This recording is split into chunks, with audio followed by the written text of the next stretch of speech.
Assalamualaikum warahmatullahi wabarakatuh. Perkenalkan, nama saya Syifa Fikrul Kamil dengan NIM akhir dengan NIM 1230605110181. Nah, di sini saya akan menjelaskan tugas saya di data science, yaitu judulnya itu ada prediksi harga rumah di Jabodetabek. Langsung saja ke bagian business understanding-nya. Di sini saya akan menjelaskan sedikit latar belakangnya, yaitu harga properti di wilayah Jabodetabek sendiri itu terus mengalami perubahan yang sangat signifikan di setiap tahunnya. Nah, bagi calon pembeli, penjual maupun investor, mengetahui estimasi harga rumah berdasarkan faktor seperti lokasi, luas bangunan, jumlah kamar tidur, dan fasilitas menjadi sangat penting. Nah, tujuan dari data ini yaitu membangun model machine learning yang mampu memprediksi harga rumah di wilayah Jabodetabek berdasarkan fitur-fitur properti yang tersedia. Lanjut ke bagian data understanding-nya. Di sini untuk data understanding sini kita bisa import dataset, pastikan sudah setup Kaggle API di Colab. Nah, untuk jumlah data dan kolom, jumlah data di sini ada 3553 dan kolomnya ada 27. Ke bagian tipe data setiap kolom. Nah, untuk tipe data setiap kolom di sini ada dua tipe, ada objek sama float. Di bagian statistika deskriptif. Nah, lanjut langsung ke bagian missing value. Di sini terdapat missing value di beberapa variabel. Bisa dilihat jumlah kosongnya berapa dengan persentase berapa. Lanjut ke bagian EDA, exploratory data analysis. Nah, kita bisa lihat di diagram di sini.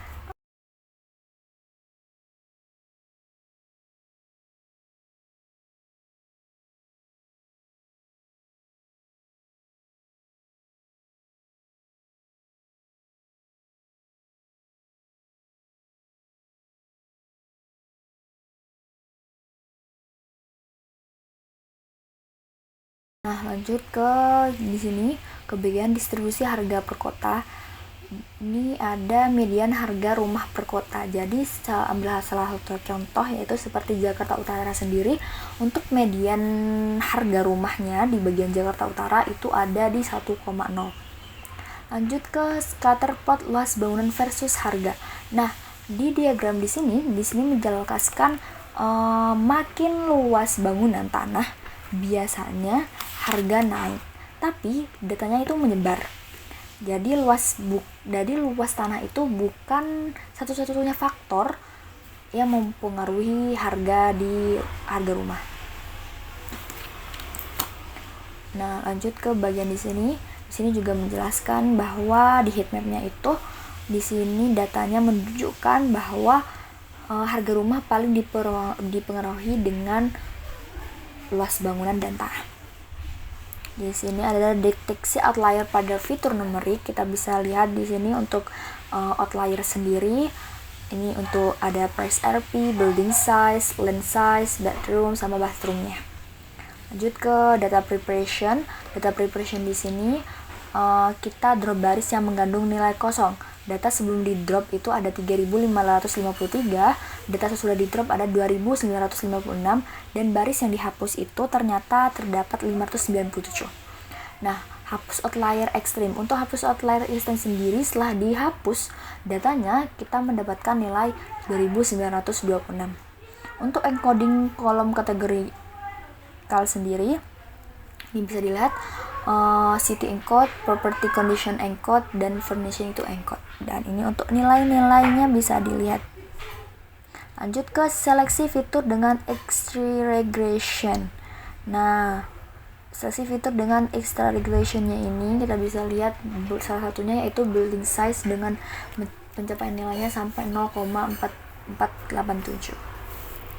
Sini ada pilih fitur penting atau importance. Di sini fitur yang dipilih ada floor, city, land size, dan building size. Untuk nilainya juga kita bisa lihat sendiri. Ini 2,00 dan sebagainya. Lanjut ke split data 70% train dan 30% itu adalah tes. Jumlah setelah di split itu ada data train 2048, data test 876, data train 2048, data test 878, total setelah di split ada 2926. Lanjut ke modeling. Nah, di modeling di sini kita ada decision tree regressor itu selesai dilatih, dan KKN regressornya juga sudah dilatih.